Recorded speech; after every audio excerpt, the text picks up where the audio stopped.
السلام عليكم ورحمة الله وبركاته. أنا فرح أحمد وأنتوا دلوقتي بتسمعوا بودكاست بصوت فرح.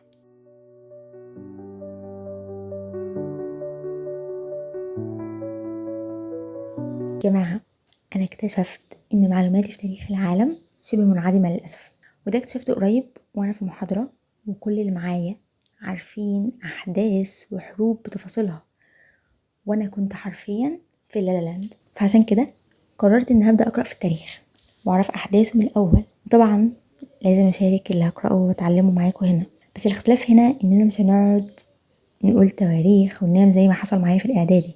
لأ، هنعيش الحكاية هنا كأننا كنا هناك. توكل على الله.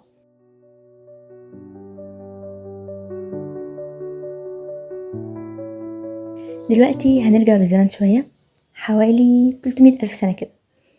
تخيلوا معايا كده الإنسان في الأول، بني آدم لابس جلد حيوان، ماسك عصاية، ما عندوش موبايل، ما يعرفش أصلا يعني إيه واي فاي، ومش فاهم أصلا هو ليه هنا. حياته كلها كانت عبارة عن أصحى، أدور على أكل، أهرب من دب، أدور على كهف أنام فيه، وهكذا كل يوم يلف في نفس الدايرة دي لحد من حوالي 10,000 سنة حصلت معجزة. هي مش معجزة بالمعنى الحرفي، بس وقتها كانت فعلا ثورة.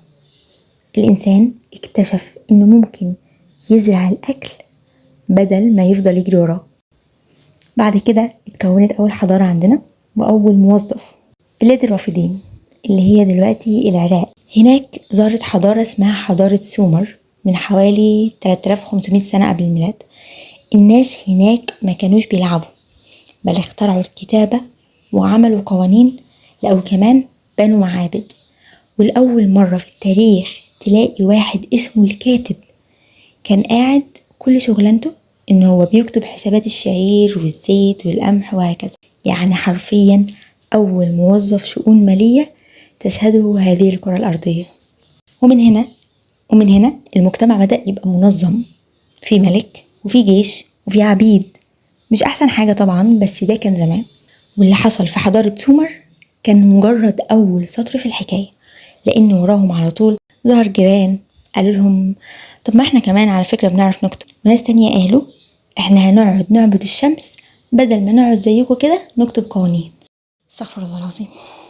المهم، كل حضارة في العالم كانت بتضيف لبنة في جدار التاريخ، وكل ما واحد يتعلم حاجة جديدة كان بيورثها للي بعده، سواء كانت الحاجة دي علم أو خرافة. وده بيفسر احنا ليه دلوقتي عايشين في عالم معقد بس وراه حكايات كبيرة. ودي كانت أول محطة في رحلتنا، من كهف في الغابة لمعبد في نص المدينة.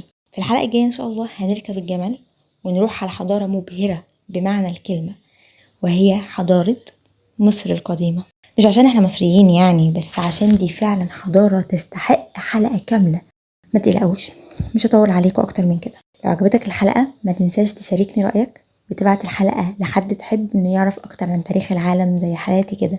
وهنا نكون وصلنا لآخر حلقتنا، وشكرا بجد انكم سمعتوني للآخر.